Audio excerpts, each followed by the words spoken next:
Hi everyone. So myself Vikish Kumar, taking class of 4th year BSc Nursing, subject Nursing Management. Topic is the inventory control. Subtopic is under this. There are ABC analysis, BED analysis, FSN analysis, SDEM analysis, HML analysis, XYZ analysis, GOLF, Golf analysis, SOS analysis. So there are part of the inventory control. And inventory control के अंदर how to manage all the inventory in the hospital, हम उसको कैसे manage करते हैं. So under this there are some of the part of this inventory control. Already we have discussed regarding the ABC analysis. This is the part of the inventory control. So in the last class, part of the inventory control that is in the ABC analysis already covered. So today we'll discuss regarding the remaining part of the inventory control. Is there are some of the aspects already we have discussed in the this chapter. So now remaining part of the this inventory control is the classification under this BED analysis. So here we see the BED analysis. BED analysis होता क्या है? So BED analysis is the meaning of the BED. BED means analysis means vital, essential, desirable. There are three aspects of the BED analysis. That is the meaning of this sub topic is the BED analysis. So B stand for vital, E stand for essential, D stand for desirable. So this is known as BED analysis. So here we'll see the materials are classified based on criticality that on functional basis. So here we are classifying some of the material that depends on the criticality, that is on the functional basis, how the functions are going on in the hospital or any ward, that is function effectively for their inventory control. How we can manage the material in the hospital or in the ward by the inventory control. So there is a criticality. The criticality that is depends on the particular material. So how which type of material can be maintained smoothly and can maintain effectively for their hospital requirement. So V4 vital items without which a hospital cannot function, just like oxygen supply. B4 होता है vital item. There is a large number of items is required without which a hospital cannot function. Vital, it is a very essential part for the unit where we can use these vital items. Without these cannot the function effectively. And there is oxygen. Oxygen का मतलब होता है कि oxygen बहुत ही जरूरी होती है. Is a vital part. Without oxygen, we cannot survive the patient and we cannot save the life of the patient. Is an essential part. Without this part, hospital cannot function effectively. So oxygen supply आप देखते होंगे कि oxygen हर ward में हर unit के अंदर oxygen बहुत ज्यादा essential part होता है. जहां पर जब भी पेशेंट एडमिट होता है एक बार उसको ऑक्सीजन जरूर लगाई जाती है. So this is a vital, this is a essential part of the requirement. So it's shortage can cause havoc. Havoc का मतलब होता है कि जिससे पेशेंट की एक खतरा हो सकता है, danger. This a part of the danger, is cause of danger. These are stocked adequately to ensure smooth operation. Havoc का मतलब होता है this is the cause havoc is the emergency necessary needs, urgent needs, and these are stocked adequately. मतलब जिनको बहुत adequately stock किया जाता है to ensure the smooth function. मतलब चाहे काम आए या नहीं आए, but ये ऑक्सीजन या अदर वाइटल चीजें जो है वो हॉस्पिटल के अंदर या वार्ड के अंदर होनी चाहिए. इनके बिना काम नहीं चलेगा क्योंकि इमरजेंसी कभी भी आ सकती. So it is a white. So next will see the E for essential item without which an institution can function but may affect quality of service. ये सर्विस की क्वालिटी को अफेक्ट करती है. Essential means these are essential part without which can the institution can function. मतलब इनके बिना institution function नहीं कर सकता. ये हमारी क्वालिटी की सर्विस को अफेक्ट करती है. For these item reasonable risk can be taken. इन आइटमों के लिए रीजनेबल रिस्क लेनी पड़ती है। If not available work will not be stop, मतलब काम नहीं रुकता है, बट यदि नहीं होते हैं तो reasonable risk can be taken for these items. तो so these items should be sufficiently stocked to ensure regular flow of work, मतलब ये आइटम जो होते हैं sufficiently stocks होते हैं जो हमारे वर्क के फ्लो को रेगुलराइज रखते हैं। जैसे कि just like we have to take example, antibiotics है, ibuprofen, these are the essential part. इससे क्या स्मूथली फंक्शन होता है, रेगुलर फ्लो होता है वर्क का, ठीक है, सफिशिएंटली स्टॉक होते हैं, ठीक है। इनकी जो रिस्क होती है रीजनेबल रिस्क इन पर लेनी पड़ती है। इफ यदि ये अवेलेबल नहीं होते हैं जिससे काम कभी भी नहीं रुकता है। यदि अवेलेबल नहीं है उसके अंदर बोर्ड के अंदर, तो ऐसा नहीं है कि काम रुक जाएगा, काम नहीं रुकेगा, काम फिर भी चलेगा, बट रीजनेबल रिस्क होती है इनकी, ठीक है। Just we have to take the example of just like antibiotics और ibuprofen. So here D4 unavailability will not interfere with the functioning, that is D4 desirable. D4 desirable unavailability will not interfere with the functioning because they can be easily purchased as and when required. यदि इनकी availability नहीं है, not interfere with functioning, इसके function से कोई effect नहीं, इसके function पर कोई इफेक्ट नहीं पड़ेगा। जो बोर्ड के अंदर जो फंक्शन चल रहा है उस फंक्शन पे कोई भी प्रॉब्लम नहीं आएगी यदि ये आइटम नहीं है, because they can be easily purchase, उनको बहुत इजीली हम परचेज कर सकते हैं जब हमें इनकी जरूरत पड़ती है। They may be stock very low and not stock, मतलब ये बहुत कम क्वांटिटी में स्टॉक होते हैं और हम इनको नहीं भी कर सकते, स्टॉक भी नहीं कर सकते, वो हर जगह मिल जाता है। we can get anywhere, it should be available in any store and any department. So some of the examples are tonics, cough syrup, B complex, etc. These are the examples. The category can be changed based on the demand of the item, मतलब category को demand of item के हिसाब से change भी कर सकते हैं category. So there are VAD, V4, V stand for vital, E stand for essential, and D for desired. So these are the three aspects. B का मतलब होता है vital, that is oxygen, very important part. E for essential, just like antibiotics and penicillin and other IV fluids. And D for desirable, इसका मतलब है कि जो कोई भी जरूरत नहीं है, ये इजीली अवेलेबल हो जाता है, स्टॉक करने की जरूरत नहीं पड़ती, ठीक है, जैसे कि टॉनिक्स हैं, कफ सिरप्स हैं, ये complex हैं। So next we'll see that there are advantages of the VAD analysis. VAD analysis के जो advantages हैं, it is useful for monitoring and control of the store and spare inventory by classifying them into three categories. इनको तीन प्रकार से categorize किया गया है. So it is useful for monitoring. This part is very useful for monitoring and control of store and spare inventory by classifying them into the three categories. So again, this second advantage, determine criticality of an item and its effect on the production and other services. So show the criticality of each item and its effect on its production and for the other services. So FSN analysis. FSN analysis का मतलब क्या होता है? FSN analysis. That is the meaning is fast moving. S stand for slow moving. N for non-moving. F stand for fast moving. S stand for slow moving. N stand for the non-moving. So these are some of the classification. Classification based on the consumption pattern of the item or pattern of the issue of item from the store.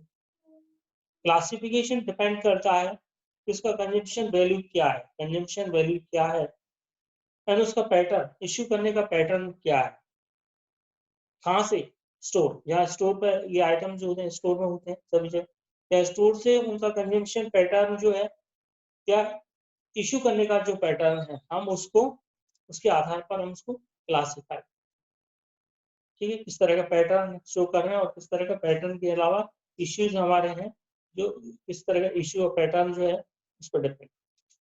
नहीं जो method, इसका methods क्या, there are some of the methods are date of receipt or last date of issue is taken to determine number of months. Date of receipt or last date of issue is taken to determine number of months. इसका मतलब होता है कि किसी भी item को receive करने के लिए और उसको इश्यू करने के लिए उसको ये मेथड होता है, जिससे हम फाइंड आउट करते हैं every month, number of months के अंदर कितने आइटम जो है हमने रिसीव किए हैं और कितने आइटम हमने इश्यू किए हैं, that depends on the every month. So items are usually group in the period of 12. जो आइटम्स होते हैं उनको यूजुअली ग्रुप करते हैं, एक महीने का होता है, ठीक है. एनुअली हम इसको करते हैं. नॉन मूविंग, क्योंकि मंथली जब बेसिस पे होता है तो एनुअली भी एक इस तरह का हम निकाल सकते हैं इसका. Non moving items must be periodically review to prevent expiry. जो नॉन मूविंग आइटम है जिनको एनी इमरजेंसी में ही जरूरत पड़ती है, बाकी के वो क्या होते हैं कि वो स्टोर रहते ही हैं. हमें उनकी एक्सपायरी को चेक करते रहना चाहिए, ठीक है, कि चेक को एक्सपायरी हुई है या डैमेज हुआ, जो भी है उसको हमें एवरी मंथ या उसकी एक्सपायरी को हमें चेक करना चाहिए, मैन्युफैक्चर डेट का एक्सपायरी, ठीक है, जो नॉन मूविंग आइटम्स. एनालिसिस के अंदर वो analysis issue of the item in the past 2 and 3 years is considered. Analysis हम कैसे करते हैं इसका कि पास्ट 2 साल मतलब 2 या 3 साल पहले जो हमने उसको इश्यू किया था आइटम को, उसको हम कंसीडर करते हैं फॉर द एनालिसिस के लिए. Then if there is no issue of the item during that period, मतलब 2 या 3 साल में कोई भी आइटम इश्यू नहीं हुआ है, ठीक है, नो इश्यू, 2 से 3 साल में जो आइटम हमारे पास स्टोर है और हमने उसको इश्यू नहीं किया है, रिसिव तो किया है, हमारे पास आइटम तो है, बट हमने उसको इश्यू नहीं किया, तो उस कंडीशन में उस लेबल डालेंगे एन आइटम लेबल, एक लेबल लगा देंगे एन कर, एन करके. This if there is no issue of item during that period, that is a past 2 and 3 years. Then उसके बाद है then up to certain limit 10 to 15 issue, यदि 2 या 3 साल में के अंदर 10 या 15 इश्यूज हुए, मतलब हमने दिए हैं उनका आइटम को इश्यू किया है, ठीक है, उसके बिहाफ पर हम क्या करेंगे, उस आइटम की कैटेगरी को ऐसे नोट करेंगे, डिनोट करेंगे. उसके बाद item exceeding such limit of number issue, मतलब धीरे धीरे आइटम की जो रेंज है वो बढ़ती जाती है उस पीरियड के दौरान, तो उसके अंदर हम क्या करेंगे, एफ आइटम के अंदर. सो एन हम कब रखेंगे, जहां पर हमारा कोई इश्यू नहीं हुआ है उस 2 से 3 साल के अंदर. यदि 10 to 15 आइटम इश्यू हुए तो उस कंडीशन को हम एस आइटम में लेंगे. एफ आइटम का मतलब होता है जहां पर धीरे धीरे जो नंबर है, इश्यू नंबर है, उसकी लिमिट बढ़ती जाती है, 10-15 से ज्यादा होती जाती है, उस पीरियड को हम एफ आइटम के अंदर लेते हैं. चलिए, सो नेक्स्ट है the demand for the last moving F item is very high. जो last moving item F item होता है उसकी जो डिमांड होती है वो वेरी हाई होती है. इस प्रकार special care should be taken. इस प्रकार हम उसकी केयर बहुत जरूरी होती है. The work may be suffer due to the shortage of side item.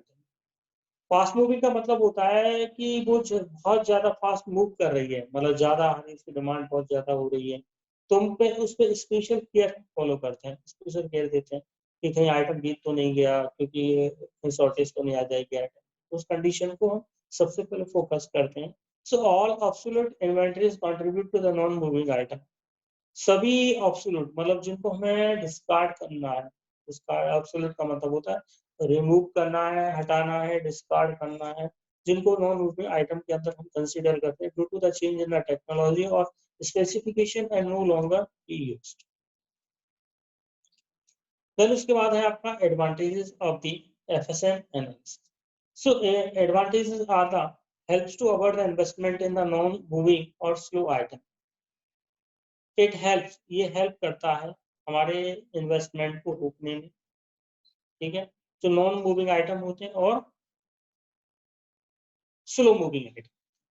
कौन कौन से होते हैं, नॉन मूविंग और स्लो आइटम. जो है नॉन मूविंग और स्लो आइटम्स जो है उन कंडीशन में ये इन्वेस्टमेंट को अवॉइड करने में हेल्प करता है. सेकंड जो है टाइमली कंट्रोल को फैसिलिटेट करता है. हमारा टाइमली कंट्रोल रहता है under control by the store manager. Useful in the controlling obsolescence. जो एक्सपायरी हो जाती है या जिनका डैमेज हो जाते हैं, जिनको हमें फेंकना पड़ता है, उनको हम यूजफुली कंट्रोल कर सकते हैं. Then next we see the SDE analysis. SDE. S stand for scarce, D stand for difficult, E stand for easy to obtain. So there are some of the meanings of the SDE, meaning that is as scarce. So these items which are difficult to obtain and generally require source development, generally imported, and those in short supply managed by the top level management. A big safety stock is maintained for such item. ये जो items होते हैं बहुत difficult to obtain होते हैं, बहुत कम हमें कम मिलते हैं कब, और जिनकी कमी बहुत ज्यादा रहती है, difficult, easily available नहीं होते. So उनके लिए हमारे अंदर एक सोर्स की जरूरत पड़ती है, जिस सोर्स के थ्रू हम उन आइटम को ले सकते हैं, जनरली इंपोर्टेड कर सकते हैं.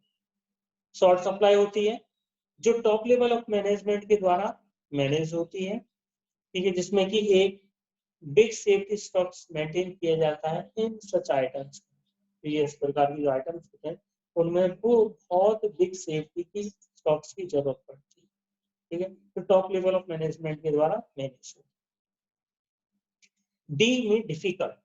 D difficult to procure, which have to come from the distant places or for which reliable supplies are difficult to come by fall into D category.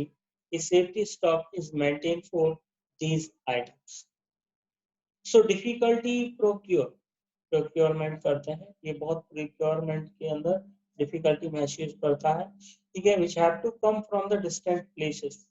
तो बहुत काफी डिस्टेंस प्लेसेस से बाहर से आते हैं, और which reliable suppliers are difficult to come by falling to D category. इस कैटेगरी के अंदर वो आते हैं, डी कैटेगरी जो है जिनको प्रोक्योर करने में बहुत डिफिकल्टी होती है, जो डिस्टेंस प्लेसेस से आते हैं, रिलायबल सोर्स के द्वारा बहुत ज्यादा डिफिकल्ट होता है. इस कैटेगरी के अंदर ये सेफ्टी स्टॉक इज मेंटेन होती है. जो बाहर सेफ्टी स्टॉक है वो हमें कुछ तरह से उसको मेंटेन करना पड़ता है ना आइटमों के लिए. ये बहुत डिफिकल्ट होता है, जो बी कैटेगरी के अंदर हम इसको ले सकते हैं, ठीक है, डिस्टेंट दूरी से आते हैं, बहुत ज्यादा डिफिकल्ट टू प्रोक्योर होता है. प्रोक्योर का मतलब होता है हम किसी को ऑर्डर देते हैं, आइटम्स के लिए ऑर्डर देते हैं, ऑर्डर पुट करते हैं, प्रोक्योर कहते हैं. प्रोक्योर किसी भी चीज की हम ऑर्डर दें. easy to acquire which are readily available in local market. तो इजीली अवेलेबल हो जाते हैं लोकल मार्केट के अंदर, बहुत हमें डिफिकल्ट महसूस कभी भी नहीं होती. सप्लाई एक्सीड डिमांड, मतलब हमारी जो सप्लाई है उसके हिसाब से डिमांड भी बढ़ती है. ए minimum safety stock is maintain, minimum safety stock is maintain in the A. So here we'll see the HML. H stand for the high, M stand for medium, L stand for low. That is an HML analysis. So there are some of the basic criteria are. Basic criteria is a unit value of the item. प्रत्येक item की एक unit value को हमें fix करना. This are basic. Second है आपके analysis. Analysis के अंदर जो आइटम की लिमिट है, ठीक है, उसको हमें फिक्स करना पड़ता है. यूनिट वैल्यू, आइटम की यूनिट वैल्यू, यूनिट का मतलब होता है नंबरिंग.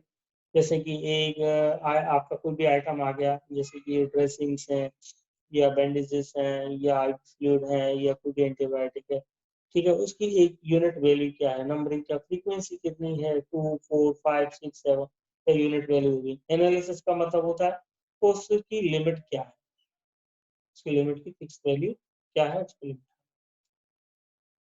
XYZ एनालिसिस, हियर आपको समझ में आ गया, हाई मीडियम लो एनालिसिस.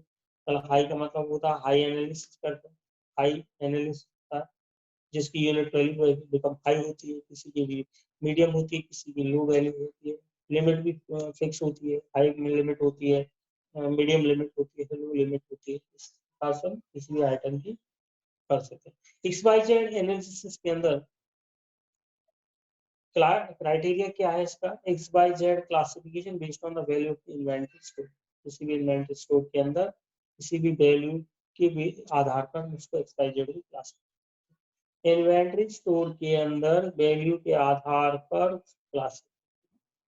सो एक्स आइटम की वैल्यू क्या है, हाई वैल्यू, वाई आइटम की वैल्यू क्या है, मॉडरेट वैल्यू, जेड आइटम की वैल्यू क्या है, low value.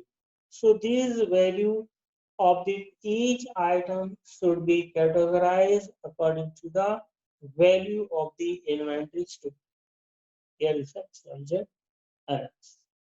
So here we'll see the goal, that is a goal. G stand for government, O stand for ordinary, L stand for local, F stand for foreign analysis. So this is a government, ordinary, local, foreign analysis.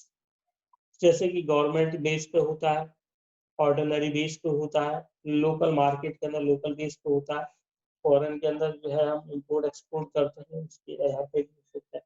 So GOLF आता है. सो criteria के अंदर this analysis is carried out on the basis of source of material. ये जो analysis होता है किसके आधार पर होता है, मटेरियल के सोर्स पर डिपेंड करता है. किस तरह का मटेरियल का सोर्स है जो हमें चाहिए, उसकी क्वालिटी और कहाँ से हमें सोर्स अवेलेबल है उसके आधार पर डिपेंड करता है. कुछ आइटम जो होते हैं जिनका इंडियन सोर्स नहीं है, इंडियन में सोर्स नहीं है, तो मैं उनको बाहर से मंगाना, बाहर में. एक गवर्नमेंट सोर्स है जो गवर्नमेंट के थ्रू आते हैं, एक लोकल के थ्रू आते हैं, ठीक है, एक ऑर्डिनरी मिल जाते हैं, ऑर्डिनरी हमें अवेलेबल हो जाते हैं. तो इस प्रकार के सोर्स के आधार पर हम किसी भी मटेरियल को हम एनालिसिस कर सकते हैं. Methods, special procedure is followed for the procuring imported item. प्रत्येक इंपोर्टेड आइटम को प्रोक्योर करने में हमें क्या करना है, स्पेशल प्रोसीजर को मेंटेन. हमें कोई भी आइटम को बाहर से मंगाना है, गवर्नमेंट से मंगाना है, तो एक स्पेशल प्रोसीजर होता है to maintain the order and maintain to receive the item and maintain to give the order following items. So this is the one of the method. Next, we'll see the SOS analysis. This is the last part of the this inventory control. So S stand for seasonal, again seasonal, OS for off season. SOS seasonal. Seasonal के अंदर दो category होती है इसके अंदर, seasonal but available only for a limited period, मतलब कुछ period के लिए ही अवेलेबल होता है. दूसरा सीजनल जो होता है पूरे थ्रू आउट ईयर के लिए होता है, एक लिमिटेड पीरियड के लिए होता है, एक दिन के लिए, 2 दिन के लिए, 5 दिन के लिए, 10 दिन के लिए, 1 महीने के लिए लास्ट. और जो सीजनल बट कुछ होता है तो 1 साल के लिए अवेलेबल, 1 साल seasonal.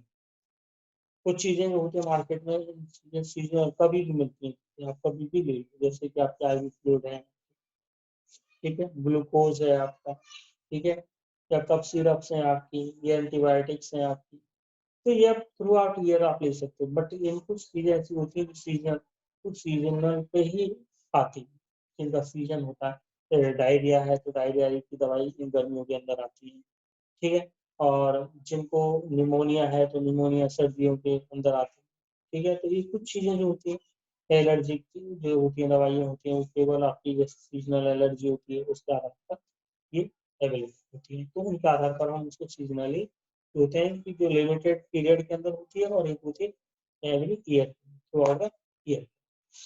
Of seasonal quantity determine on the different consideration. Of seasonal का मतलब होता है कि जिनका कोई सीजन नहीं, ऑफ सीजन कभी भी वो दवाइयाँ मिल जाती हैं, कभी भी आप ले लो, जैसे कि क्रोसिन है, पैरासिटामोल है, फीवर आता रहता है, ऑफ सीजन है, ठीक है. सीजन नहीं, कभी भी बुखार आ जाएगा, कभी कुछ हो सकता है, ठीक है. वॉमिटिंग है, आपकी डायरिया है, कुछ चीजें जो होती है ऑफ सीजनल होती हैं, जिनके आधार पर हम उनको मेंटेन करते हैं off season. So here this part is already covered, that is the inventory control. So in that we have covered already the ABC analysis, weight analysis, FSN analysis, SDE analysis, HML analysis, XYZ analysis, golf analysis, SOS analysis. So these all part of the inventory control. So if any doubts, then you ask and by your phone number, if you have my number, so you can ask and your doubts we can clarify. So later on. So thank you everyone for cooperating. Such my class, and it is very important part of this class. Thank you.